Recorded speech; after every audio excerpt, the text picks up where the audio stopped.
राधे राधे मित्रों, भगवती गीता के चौथे अध्याय में दिया गया है मोक्ष योग का उपदेश, 10 महाविद्याओं का वर्णन तथा अनन्य शरणागति की महिमा। तो चलिए शुरू करते हैं चौथा अध्याय। हिमालय बोले, हे देवी, यदि आपका आश्रय ग्रहण न करने वालों की मुक्ति है ही नहीं तो कृपा करके मुझे बताइए कि मनुष्य किस प्रकार से आपकी शरण प्राप्त करे। हे माता, देह बंधन के छुटकारे के लिए मोक्ष की इच्छा रखने वालों को आपके किस रूप का ध्यान करना चाहिए और आपकी कैसी परम भक्ति करनी चाहिए। ये सुनकर के पार्वती जी बोली, हजारों मनुष्यों में कोई कोई सिद्ध के लिए प्रयास करता है और कोई सिद्ध के लिए तत्पर उन 1000 लोगों में भी वस्तुतः मुझे जान पाता है। हे तात, मुमुक्षुओं को देह बंधन से मुक्ति के लिए मेरे निष्कल सूक्ष्म वाणी से परे अत्यंत निर्मल निर्गुण परम ज्योति स्वरूप सर्वव्यापक एकमात्र कारण रूप विकल्प रहित आश्रयहीन और सच्चिदानंद विग्रह वाले स्वरूप का ध्यान करना चाहिए। हे तात, मैं बुद्धिमानों की सद्बुद्धि हूँ। पर्वतराज, मैं ही पृथ्वी में पवित्र गंध के रूप में विद्यमान हूँ और मैं ही जल के रस के रूप में व्याप्त हूँ। चंद्रमा की प्रभा मैं ही हूँ और मैं ही तपस्वियों की तपस्या हूँ। सूर्य का तेज मैं ही हूँ और बलवान प्राणियों के काम राग आदि से रहित बल भी मैं ही हूँ। हे राजेंद्र, मैं समस्त कर्मों में पुण्यात्मक कर्म हूँ। छंदों में गायत्री नाम का छंद हूँ, बीज मंत्रों में प्रणव यानी ओंकार हूँ और सभी प्राणियों में धर्मानुकूल काम हूँ। हे भूधर, इसी प्रकार और भी जो सात्विक, राजस और तामस भाव हैं, वे मुझसे ही उत्पन्न हुए हैं, मेरे अधीन हैं और मुझ में विद्यमान हैं।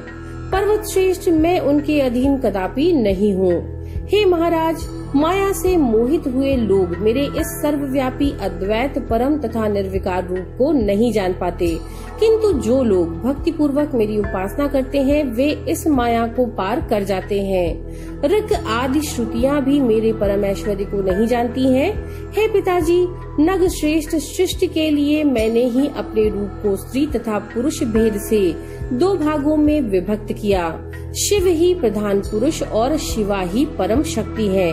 हे महाराज, तत्वदर्शी योगीजन मुझसे ही शिव शक्ति से युक्त ब्रह्म एवं परात्पर तत्व कहते हैं। मैं ब्रह्म रूप से इस चराचर जगत की सृष्टि करती हूँ, परम पुरुष विष्णु होकर इस संपूर्ण विश्व का पालन करती हूँ और अंत में अपनी इच्छा से दुराचारियों के शमन के उद्देश्य से महारुद्र रूप से संहार करती हूँ। इसी तरह महामते, मैं राम आदि रूपों से पृथ्वी पर बार बार अवतार लेकर दानवों का वध करके पुनः पुनः जगत का पालन करती हूँ। हे तात, मेरा शाक्यात्मक रूप ही प्रधान है, क्योंकि अपने स्वरूप में स्थित रहता हुआ पुरुष उसके बिना कुछ भी करने में समर्थ नहीं है। हे राजेंद्र, मेरे इन काली आदि रूपों को स्थूल रूप जानो। हे निष्पाप, अपने सूक्ष्म रूप के विषय में मैं आपसे पहले ही बता चुकी हूँ। हे पर्वत श्रेष्ठ, मेरा स्थूल रूप का ज्ञान किए बिना उस सूक्ष्म रूप का बोध नहीं किया जा सकता, जिसका दर्शन करके प्राणी मोक्ष का भागी हो जाता है। अतः मोक्ष की कामना करने वाले प्राणी को पहले मेरे स्थूल रूप का आश्रय लेना चाहिए। मनुष्य को चाहिए कि वह क्रिया योग के द्वारा विधान पूर्वक मेरे उन स्थूल रूपों की उपासना करके ही धीरे धीरे मेरे शाश्वत परम स्वरूप का दर्शन करे। हिमालय बोले, हे माता, आपके स्थूल रूप अनेक प्रकार के हैं। हे महेश्वरी, उनमें से किस रूप का आश्रय लेकर मनुष्य शीघ्र मोक्ष का भागी बन सकता है। हे महादेवी, यदि मुझ पर आपकी कृपा हो तो मुझे उसे बताइए। हे भक्त वत्सले, मैं आपका दास हूँ, अतः इस संसार से मुझे मुक्त कीजिए।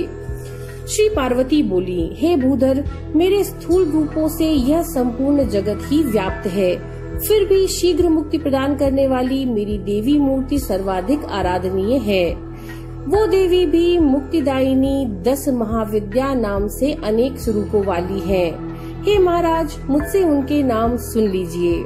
महाकाली, तारा, खोडशी, भुवनेश्वरी, भैरवी, बगलामुखी, छिन्नमस्ता, महात्रिपुर सुंदरी, धूमावती और मातंगी नाम वाली ये मनुष्यों को मोक्ष फल प्रदान करने वाली हैं। इनकी परम भक्ति करने वाला निसंदेह मोक्ष को प्राप्त कर लेता है।